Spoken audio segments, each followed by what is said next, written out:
ನಮಸ್ಕಾರ, ನಾನು ನಿಮ್ಮ ಆತ್ಮೀಯ ಆದಿಪ್ರಿಯ. ಇವತ್ತು ಒಬ್ಬರು ವಿಶೇಷ ವ್ಯಕ್ತಿಯನ್ನು ಪರಿಚಯಿಸಲಿಕ್ಕೋಸ್ಕರ ಈ ವಿಡಿಯೋ ಮಾಡ್ತಿದ್ದೇನೆ. ಸರ್, ನಿಮ್ಮ ಹೆಸರು ಏನು ಸರ್? ಸರ್. ನೀವು ಏನು ಈ ನಿತ್ಯ ವೃತ್ತಿ ಏನು ನಿಮ್ಮದು? ನಮ್ಮದು ಸರ್ ವ್ಯವಸಾಯ ಇದೆ. ಆಮೇಲೆ ಮಗ ಕೆಲಸಕ್ಕೆ ಹೋದ್ಮೇಲೆ ಓಕೆ, ಒಂದು ಗಾಡಿ ತಗೊಂಡು ಕಬ್ಬಿನ ಹಾಲು ಅಂಗಡಿ ಮಾಡ್ತಿದ್ದಾರೆ. ನಿಮ್ಗೆ ಎಷ್ಟು ಜನ ಮಕ್ಕಳು? 3 ಜನ ಸರ್. ಓಕೆ, ಏನು 3 ಜನದಲ್ಲಿ ಗಂಡು ಮಗು ದೊಡ್ಡನು, ಓಕೆ, ಹೆಣ್ಮಕ್ಳು 2. ಆ ಗಂಡು ಮಗ ಏನು ಮಾಡ್ತಿದ್ದಾರೆ? ಆದ್ಮೇಲೆ ಇದ್ದಾನೆ ಸರ್. ಗಂಡು ಮಗ ಆರ್ಮಿಯಲ್ಲಿದ್ದಾರೆ, ಯೋಧರಾಗಿದ್ದಾರೆ. ಹೌದು, ಭಾಳ ಹೆಮ್ಮೆ ಪಡೋಂಥ ವಿಚಾರ. ಅವ್ರ ಹೆಸರು ಏನು ಸರ್? ಹರಿಶ್ಚಂದ್ರ ಕುಮಾರ್. ಹರಿಶ್ಚಂದ್ರ ಕುಮಾರ್. ಈಗ ಎಲ್ಲಿ ಇದ್ದಾರೆ ಅವರು?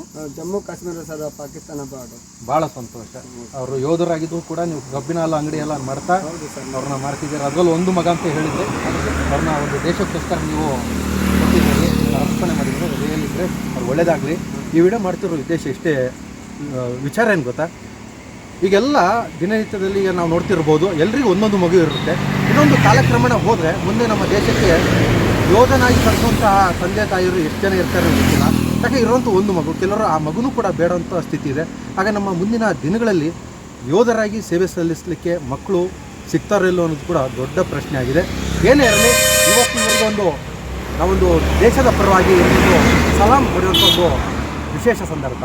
ಈ ವಿಡಿಯೋ ನೋಡೋದಕ್ಕಾಗಿ ಧನ್ಯವಾದಗಳು. ನಾನು ನಿಮ್ಮ ಆತ್ಮೀಯ ಆದಿಪ್ರಿಯ.